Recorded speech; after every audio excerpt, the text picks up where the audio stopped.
aquí estamos, mi gente, para aprender un poco.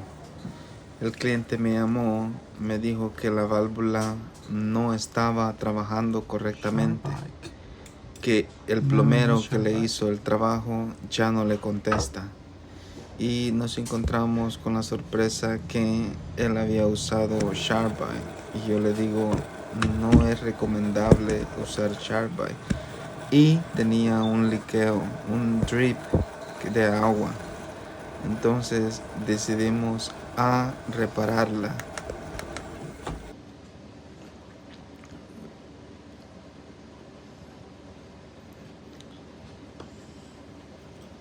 Y así quedó el resultado.